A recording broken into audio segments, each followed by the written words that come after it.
team. I lay them all. Play it slow, score the leading goal.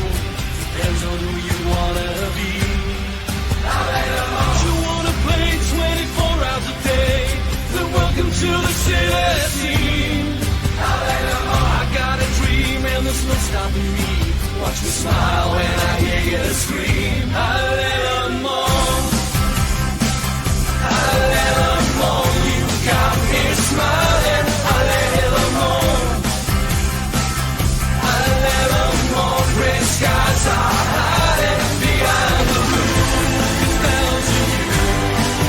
Sunshine every day. I lay them all.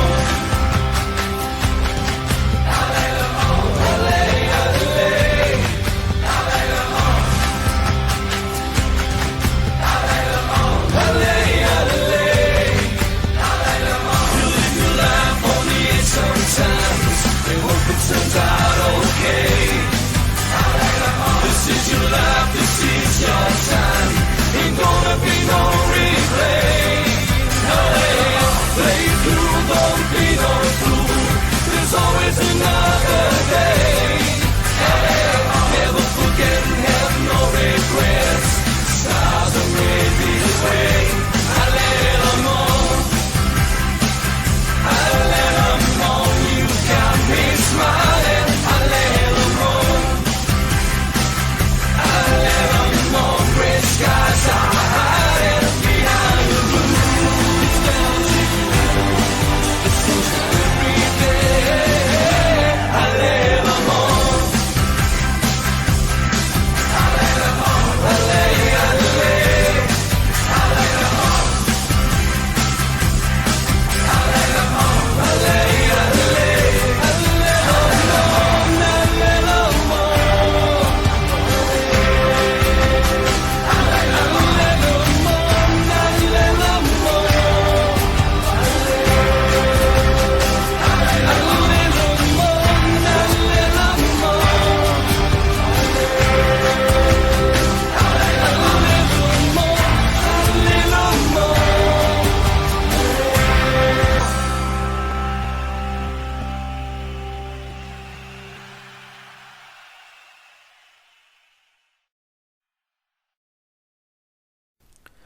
Bonjour à tous, nous sommes le 2 septembre 2027, le mercato donc d'été vient de se terminer, un mercato qui aura été relativement agité. Après le groupe reste le même dans sa majorité, c'est juste qu'on a vendu quelques joueurs, on a eu une opportunité de vente qui s'est présentée qui est assez rare, qu'on n'espérait pas forcément, et qui nous a un petit peu obligés à changer nos plans.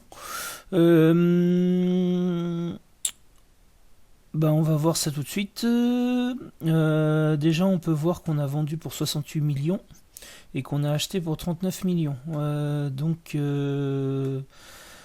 Voilà, on joue déjà plus dans le cours que d'habitude au niveau des comptes là, très clairement. On a vendu très cher et on a racheté très cher aussi. Alors, au niveau des départs qui sont à noter, déjà Benjamin Bourigeaud, qui était notre capitaine. Le problème c'est qu'il a 33 ans et que ses caractéristiques sont légèrement sur le déclin. C'était vraiment pas la priorité de le laisser partir, mais il se trouvait que pour le faire signer il demandait trop et sur trop longtemps. On pouvait pas se permettre d'aller à cette somme là avec lui.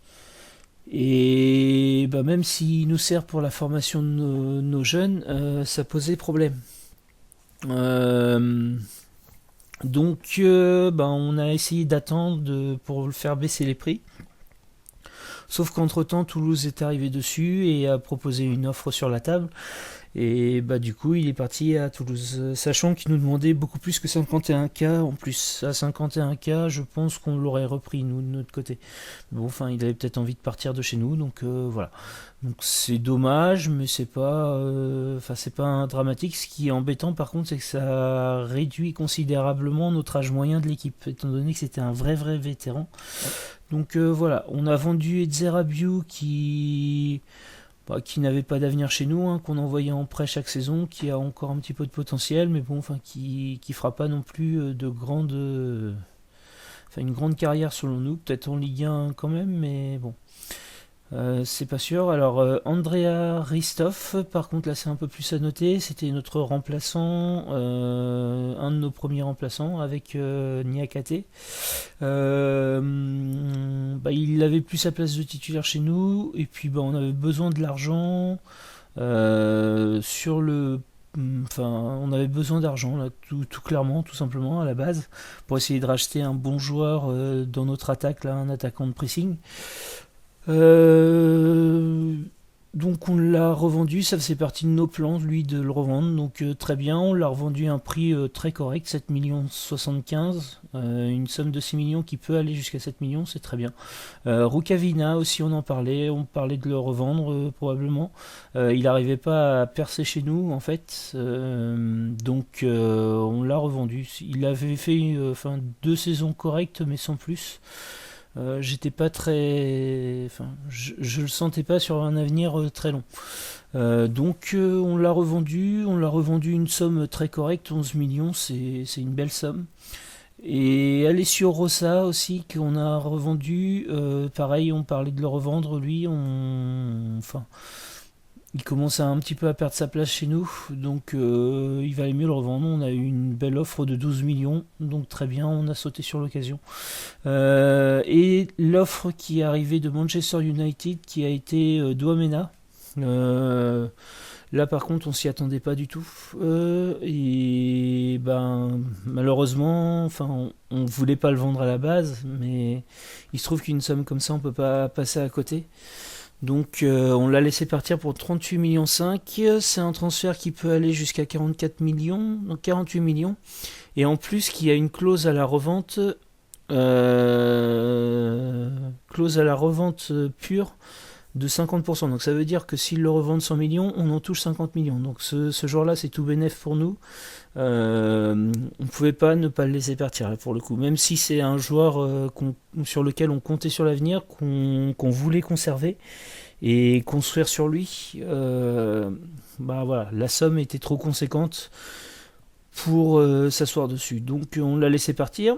Ce qui nous fait une très très belle somme au final, 68 millions plus 10 millions de départ qu'on avait du budget de transfert donné par le club. Ça nous est quand même une énorme somme. On n'a pas tout utilisé, mais on a utilisé quand même un petit peu. Alors déjà Victor Barnabas, on en parlait, lui il va venir pour la formation à ses 17 ans, ce sera un régista très très intéressant selon moi dans les années futures. Donc je pense qu'il faudra le faire jouer ce jour-là. Il va falloir lui donner du temps de jeu à un moment donné, et même dès cette saison je pense qu'il va falloir lui donner du temps de jeu parce qu'il a un potentiel intéressant et il peut devenir un régista dans les années futures très solide. Donc voilà, ça c'est un joueur qu'on va essayer de peaufiner. Mouzonda, lui, on en parlait aussi à la fin de saison dernière. Alors lui, on n'a pas forcément de grands espoirs sur lui, mais s'il progresse bien, pourquoi pas, ça peut devenir un joueur intéressant. Il a des 8 un petit peu partout, dans les notes qui sont pas très très bonnes. Un placement à 6, ça c'est plus embêtant, mais sinon, voilà, ça peut devenir un joueur correct. Ça fera pas une grande carrière, mais en achat-revente, ça pourrait donner quelque chose à terme. On a fait venir Xavi Simon, qui a été laissé libre par le PSG. Le PSG qui a forcément un autre statut que nous, donc qui peut se permettre de laisser partir des joueurs comme ça. Nous non, donc on l'a pris. Il convenait bien dans notre système qui est assez axé sur le jeu rapide. Il a quand même des qualités là, à ce niveau-là. Le souci qu'il peut y avoir chez lui, c'est son tacle là, que je trouve pas terrible pour un joueur qui jouera Carrilero. Mais bon, ça fera l'affaire. On l'a fait passer capitaine dès son arrivée. Ça, j'espère que ce ne sera pas une erreur.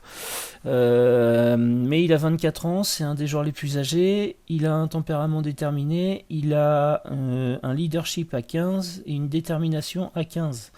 Donc voilà, ça peut, et un gros jeu collectif, ce qui peut, je pense, permettre d'en faire un bon capitaine. C'est pour ça qu'on l'a mis tout de suite capitaine.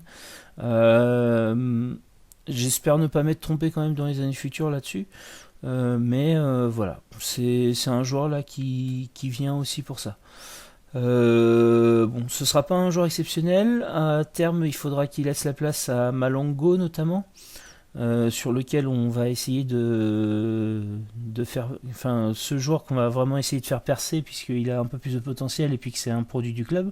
Mais voilà, c'est un joueur qui a l'expérience du PSG, qui a, sans avoir fait une grande carrière, a fait quelques matchs avec le PSG et a eu des notes somme toute correctes.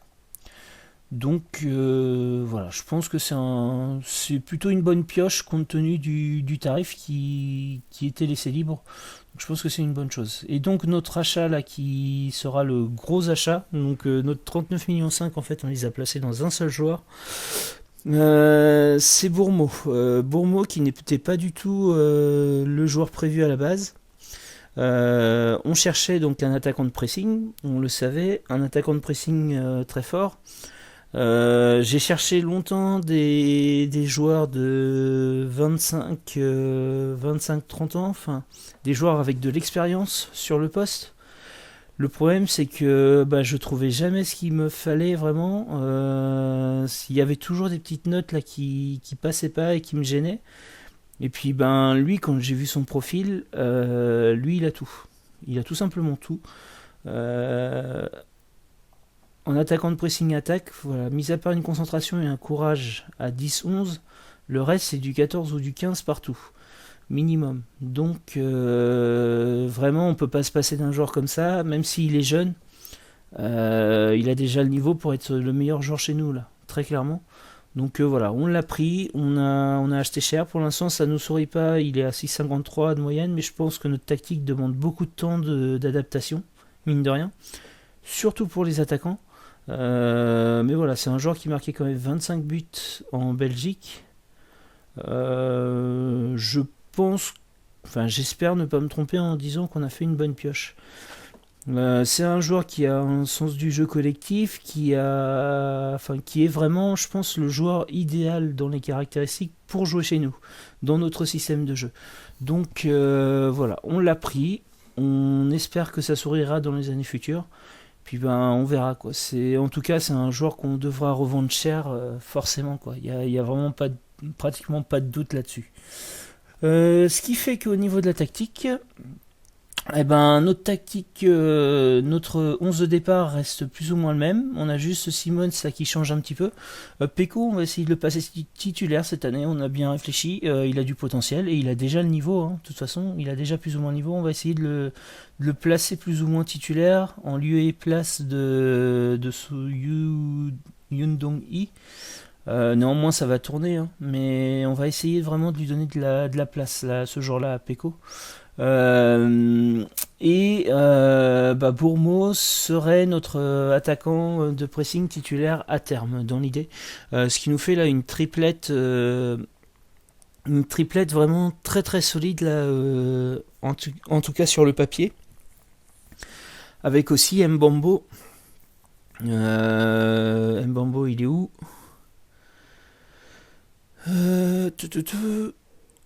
On l'a, oui, voilà, il est là. Wailin Mbambo, là, qui aussi est très très solide sur le poste d'ailier soutien. Donc vraiment là, on a vraiment des attaquants là qui sont dans un gros niveau. J'espère que ça va nous amener du but. On a modifié nos coups de pied arrêtés aussi beaucoup. Les corners, les coups francs. On a modifié ça. Pour l'instant, sur le début de saison, ça marche pas trop mal. Sur la tactique, on n'a rien changé. Vraiment, on l'a laissé tel quel. On a juste, par contre, augmenté l'intensité du pressing. Le but, là, c'est vraiment d'essayer d'être, quand on est dans notre zone, là, d'être un mur infranchissable, d'être sur tous les ballons, vraiment de presser l'adversaire pour essayer de récupérer un peu plus de ballons et remonter plus vite vers l'avant. Pour le moment, ça se traduit vraiment sur le terrain. Je pense qu'on peut se permettre, alors on n'a pas un groupe extrêmement endurant, mais on a un groupe qui a du volume de jeu et on a un groupe qui est déterminé, et ce qui me fait me dire que ça peut marcher. Et on n'est pas non plus la pire équipe au niveau de l'endurance, et puis on a un bloc qui est plutôt bas. Donc je me dis que avoir un pressing extrêmement intense, ça peut fonctionner à partir de là. Après, je me formaliserai pas là-dessus si jamais ça ne marche pas. Au niveau des résultats sur le début de saison, ils sont corrects. On a commencé par 2 victoires. Après, on fait une défaite et on fait un match nul contre Monaco où on démarre mal, mais on finit plutôt pas trop mal. Je crois qu'on arrive même à une XG plus ou moins équivalente à la fin du match. Donc vraiment, Lorient, c'est les finalistes de l'année dernière sur la Coupe de France. Je pense qu'ils se sont mangés et qu'ils étaient très très motivés de nous battre là. On n'a vraiment rien pu faire contre Lorient là sur ce match là. Donc voilà, je trouve que pour l'instant, j'ai l'impression que les changements tactiques qu'on a fait payent, notamment au niveau des coups de pied arrêtés. Donc voilà, je suis plutôt content pour l'instant de ce qu'on a fait. J'espère que ça va payer sur la suite, forcément. Au niveau des compétitions, donc pour l'instant on se classe 9ème. Bon, la saison vient de commencer, donc il n'y a rien de fait dans un sens ou l'autre. En Ligue Europa, on jouera contre Feyenoord, le Celtic et Maribor. Maribor, je pense que c'est une équipe qui est quand même assez en dessous de nous. Maintenant, Feyenoord et le Celtic, c'est dans nos niveaux, voire c'est au-dessus. Donc voilà, on n'est pas dans le meilleur groupe. Mais il y a des groupes qui sont beaucoup beaucoup plus dangereux que ça. Là, je vois ici, là, le groupe A, c'est vraiment déjà très fort. Le groupe de Benfica, la Dynamo de Kiev, Fiorentina, c'est pas évident à gérer. Napoli, Tottenham, FC Köln, RSC Anderlecht, là, le groupe A, c'est presque un groupe de la mort. Ça, c'est plutôt assez fort aussi. C'est pas sûr que Lorient y passe. Je pense qu'on est tombé sur un groupe correct compte tenu de ce qu'il y avait comme équipe de proposer. Donc on n'est pas forcément mécontent. Qu'est-ce qu'on a fait ? On a modernisé notre centre d'entraînement et notre structure de formation avec cet argent. Il nous reste encore une somme assez énorme sur le budget des transferts. On peut encore dépenser 36 millions et on a un budget encore disponible de 2 millions. Donc on peut très bien passer sur un club de gros calibre. Néanmoins, je suis pas sûr que ce soit le but. Je pense qu'on va vraiment se baser sur notre formation, donc et s'attaquer à des gros calibres en tant que joueur d'expérience dans l'avenir. Le but, c'est vraiment d'essayer de faire progresser nos jeunes du club, ou qu'on trouve assez jeunes. Donc vraiment, c'est vraiment le but du club. C'est vraiment un club de formation là. Avant même de penser à autre chose, là, on va essayer de se focaliser là-dessus et amener quelques joueurs à un très bon niveau. Je pense qu'on a fait le tour. Donc dans la vision du club, notre club nous demande de pratiquer un jeu défensif solide, de jouer la contre-attaque. Pour l'instant, ils sont satisfaits. Ils étaient satisfaits la saison dernière. Donc je pense que là, cette année, on devrait faire pareil. On a déjà été plus ou moins dans ce sens-là sur la plupart de nos matchs. Rester dans les limites du budget, donc ça, on va le tenir. Je vois pas comment on ne pourrait pas le tenir. 2 ans de contrat minimum sur les joueurs de l'équipe. Là, c'est ici où ça coince en fait, mais je pense pas que j'aurais pu changer quelque chose. On nous demande en Ligue 1 de finir en première moitié. En Coupe de France d'atteindre le 11e tour. Et par contre, on nous demande d'être compétitif. Alors on nous demandait d'atteindre la Ligue Europa à un moment donné, mais non. Donc non, on nous demande pas ça forcément alors. Ok, on nous demandait d'atteindre la Ligue Europa à un moment donné, donc j'avais peur en fait à ce niveau-là qu'on ne l'atteigne pas sur la saison prochaine, parce qu'on est plutôt, je suis pas sûr qu'on soit un groupe de haut de tableau de Ligue 1 très clairement, et pour aller chercher une place européenne c'est pas évident. Si on se trouve un petit peu sur la saison, ça passera pas. Donc voilà, ça me faisait peur, mais non, donc ça devrait aller alors. Notre formation se passe bien, les petits jeunes là, progressent bien dans l'ensemble. Bouzina là qu'on avait acheté progresse plutôt assez bien là. Depuis quelques temps, il commence à avoir des notes intéressantes. On a vraiment des jeunes là à potentiel là dans le groupe U19 et on a un effectif qui est considéré comme un effectif de haut niveau. Donc vraiment je pense que l'avenir est plutôt maintenant bien lancé au niveau du Mans FC. Maintenant il va falloir continuer, il va falloir vraiment réussir à faire monter nos jeunes vers l'équipe 1 là, c'est ce qui sera pas facile parce que on a acheté des jeunes joueurs quand même qui ont un sacré niveau. Donc, quand on les vendra cher, il faudra réfléchir si on n'a pas un petit jeune du club à faire monter dans l'équipe 1 avant d'aller chercher des joueurs. Et c'est c'est là-dessus qu'il va falloir réussir à se retenir.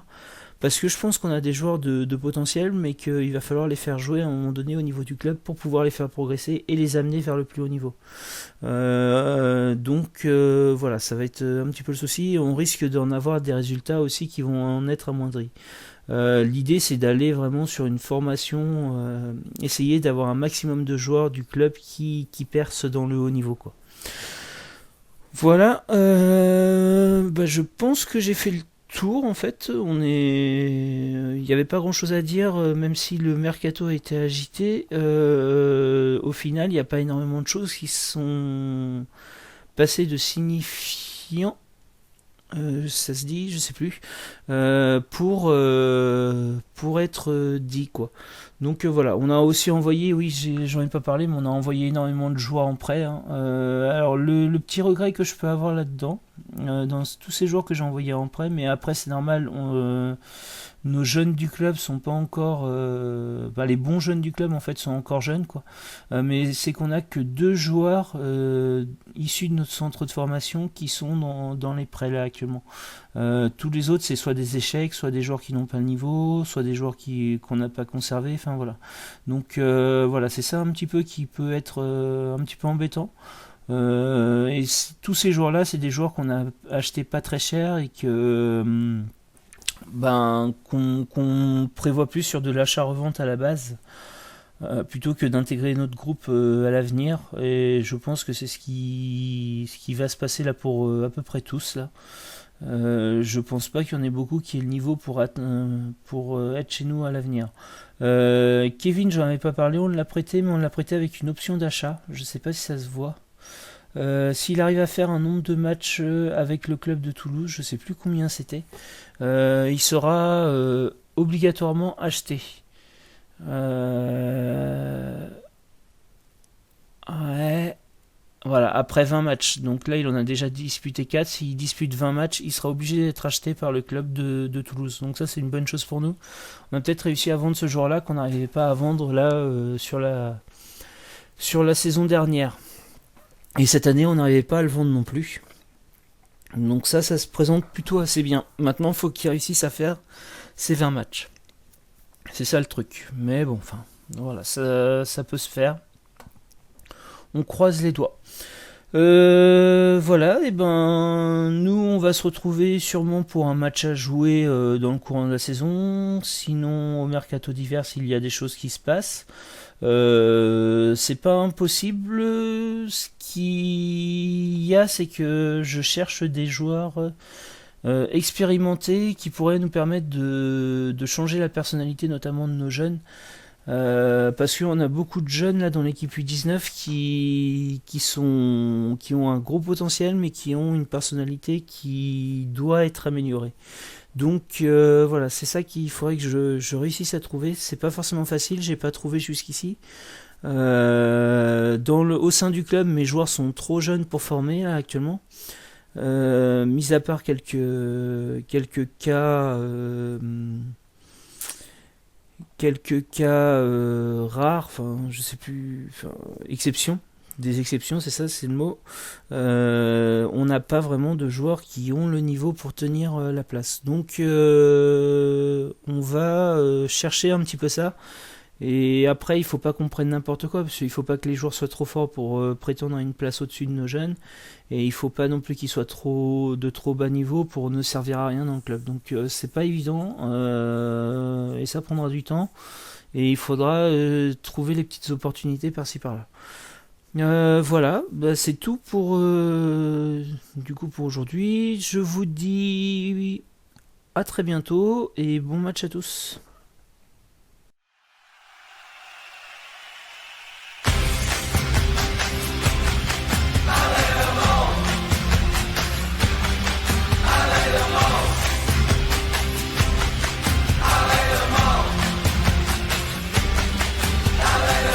Take a look inside an open book and tell me what you wanna see.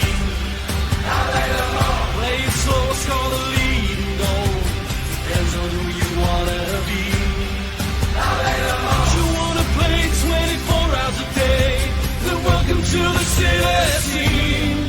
I got a dream and there's no stopping me. Watch me smile when I hear you scream.